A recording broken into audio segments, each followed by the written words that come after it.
Hello everyone. Today I'm going to do a video for you on sentence stress. Now you may ask, what is sentence stress? Well, let's separate the two words out. What is stress? When we stress on something, what are we doing?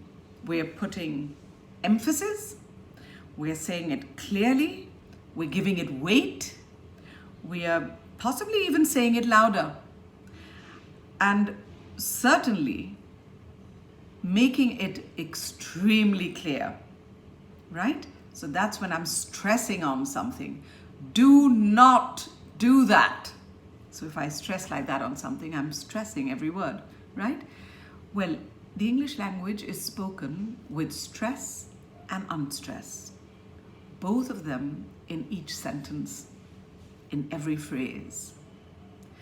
There are certain words in the English language that you stress on, and there are certain words that need to run like mice. So I call them elephant words and mouse words. The elephant words are the words that we stress on. Why? Because they carry meaning. They are words that you don't want anyone to not hear. You want to be very clear. The mouse words, however, are only there for grammatical correctness of a sentence. They are words that link all the important elephant words together to make grammatically correct sentences. So the mouse words actually have to behave like mice. They've got to tiptoe in sentences. They've got to just creep along and not even be heard. What we need to listen to, what we need to hear are the elephant words, the stress words. We call the elephant words content words because they carry meaning. And we call the mouse words, structure words. And we separate them out in theory.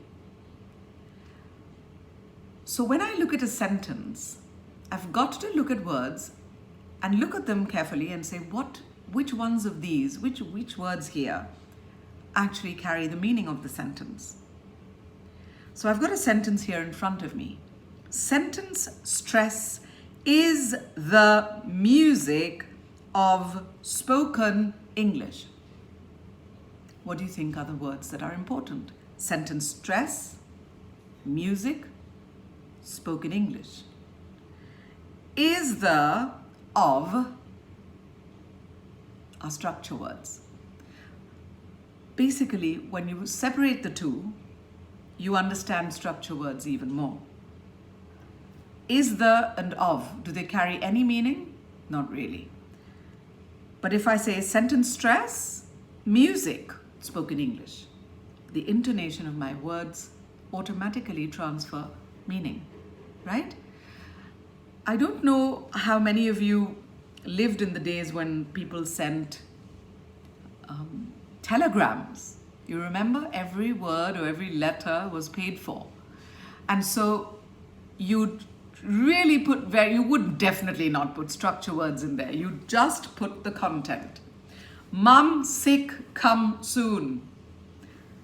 Need money fast. Or past 78%, right? So that's how you look at the content words. They carry meaning. When you speak, they're the only parts of the sentence that the other person should listen to. Excuse me. Is there a pause? Sorry. No virus here. Ushi, can I have some water? All right. The recording is still on. I can't, there's no pause. नहीं pause है. Okay, that's Usha Didi. Say Usha, say hi. Hi. Okay, bye. Yes. Bye Ushi. See you. Okay, thank you. Thank you. Okay, bye. Bye. Okay, so yes. So what do you think in grammar would be the content words? If you look at them grammatically, content words are nouns, verbs, adjectives, adverbs, negative auxiliaries. I don't know if you know what those are, but they don't, won't, shouldn't, couldn't, didn't. Yeah, so negative auxiliaries. And lastly, question words. Who, where, when, what, why, how. Question words. On the other hand, the mouse words are pronouns. So when people say, I didn't say that and he was going there and they said they were going to do that and we don't know and I this and I that and I. All pronouns are mouse words and they must barely be heard. I wasn't saying so. I didn't do that. I didn't do it. I didn't do it. I didn't do it. I didn't do it. So I is unimportant, okay? Yes, I is actually unimportant. All right, so pronouns, articles. So when you say the cat and the hat, that's not speaking English correctly. That's not using sentence stress. You need to shrink the. So you remember in the word stress video, I talked to you about shrinking syllables, right? In sentence stress, you actually shrink the whole word. So you go the. You take out the E. So it's the cat and the hat. The cat and the hat. So when someone hears, all they hear is cat and hat. That's it. That's all that's important. Where was I? Yes. So we've got pronouns, articles, actually prepositions. They're also structure words. Although I very often do stress on prepositions. Articles, pronouns. Oh yes, helping verbs. Helping verbs is a big one because they're all the was and can and words like that. So all of those have to shrink. So you make them was, can. I can do that. I can do that. So I can do that. I can do that. They've got to shrink. So I can do that. Right? All right. I will find and I'll do another video on only structure words. And teach you how to shrink them. Because that's what's really important. Yeah, so you saw I said them. I didn't say them because it's a pronoun, right? So I've got to shrink it. So them, Th, M. All right, super. So let's go through my sheets and see what else I need to tell you. So content words are keywords in a sentence that carry meaning and sense. Structure words, on the other hand, are simple grammatical words used to make a sentence grammatically correct. All right. Content words are elephant words. They've got to stomp in your sentence. And structure words are mouse words, and they've got to run in your sentences. All right. They give the sentence structure and form. That's it. All right. Content words are stressed. Structure words are unstressed.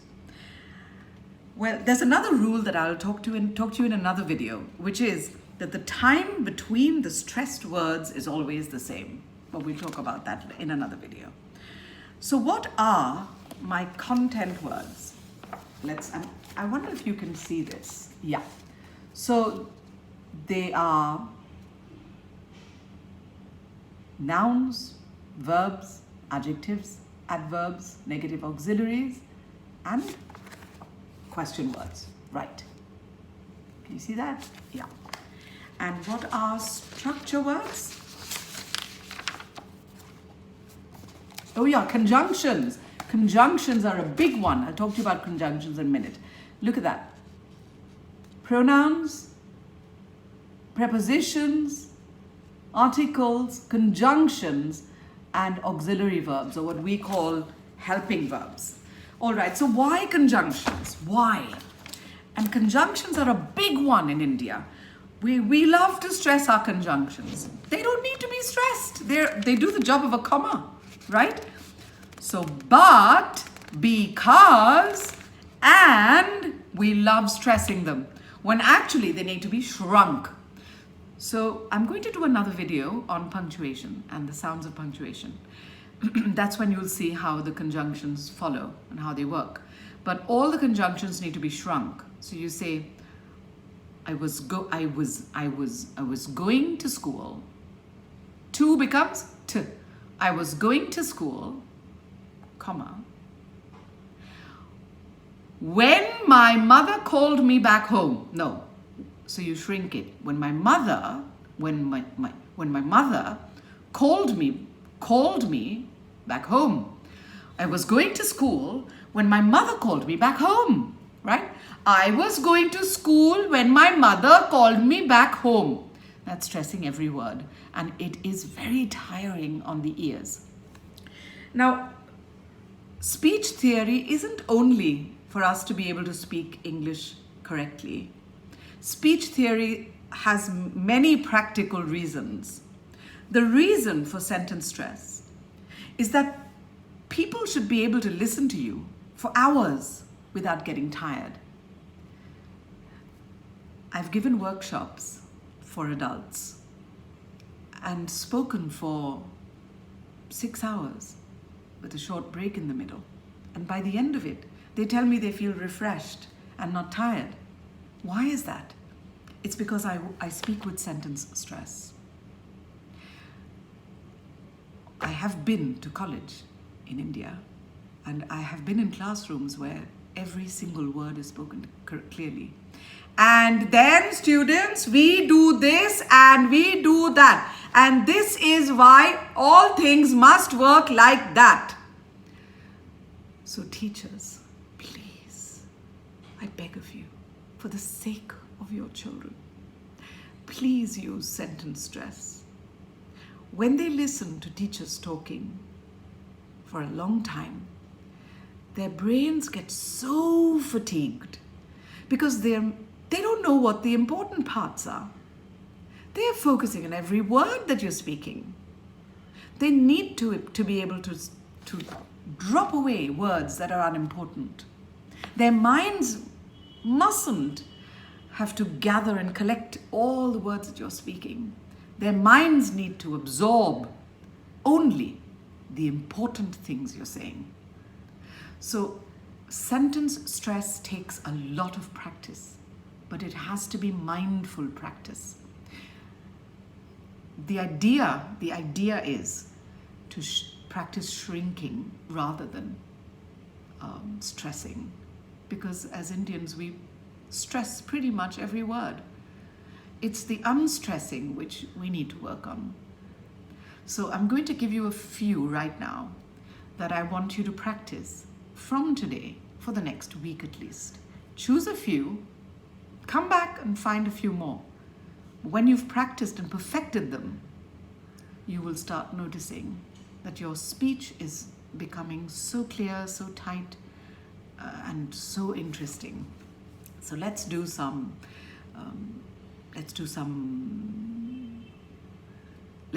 just two random words, okay? So them becomes them. Was becomes was. And becomes and. Take the A out. And. The cat and the hat. Mum and dad. Black and white. Black and white. Black and white. So the and becomes and white. But therefore, you must make sure you say the d at the end. So and. Otherwise, it will become black and white. Black and white? No, black and white. Okay? Good and bad. Good and evil. Cup and saucer. Boy and girl. Good and bad. Tea and coffee. Day and night. What else? Yeah, all right. So and becomes and. Of is of. Off is off. But OF is not spoken as of, but of. UV, of. Queen of Sheba. So Queen of Sheba. King of pop. Not king of pop. King of pop. When you use sentence stress, you will realize that your own mouth is not getting tired. Your own voice is not getting tired because you're needing to stress on not so many words. So do practice them, okay? All right, what else? The becomes the, just that. The, that's it. The sentence, the cat, the dog. All right? Okay, let's look at any more. Do I have any more here? Your becomes you. You. Yeah? You. Your dad. Your dad. You. Your dad. Okay? Place your right hand. Not place your right hand. Place your right hand. On becomes on the left side of your chest. You will feel the rhythmic beating of your heart. Take a watch and count the number of times. When you practice sentence stress, it's also a good idea to practice phrases. So number of times is a phrase. It's one phrase. It sits beautifully together. Then you have noun pairs, adjective pairs, fast and faster, swift and sure. Yeah, so these noun pairs and adjective pairs and all these pairs, they're really good for practicing. Okay, let's see what else I have here. Yes, the only time we stress a structure word, a mouse word, is when we want to put emphasis on a word. Like when you want to say, I didn't do it, they did. I didn't do it, they did. I wouldn't have stressed on I and they otherwise. So that's emphasizing for a particular reason, All right? That becomes that. To becomes t.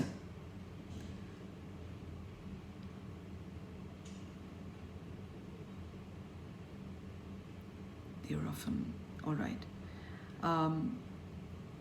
For becomes f. For who? For who? For who?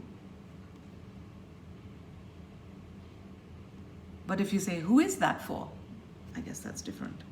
Yeah, that. All right. I think we're pretty much done with sentence stress. So I urge you to start practicing speaking with some amount of stress. Start by shrinking pronouns, conjunctions, articles, helping verbs. Yeah, that's it. 4 of them, that's it. Start by doing a few words at a time. And I look forward to seeing a nation of excellent, beautiful speakers. Thank you so much for listening. This is Shaheen Aggarwal. Bye.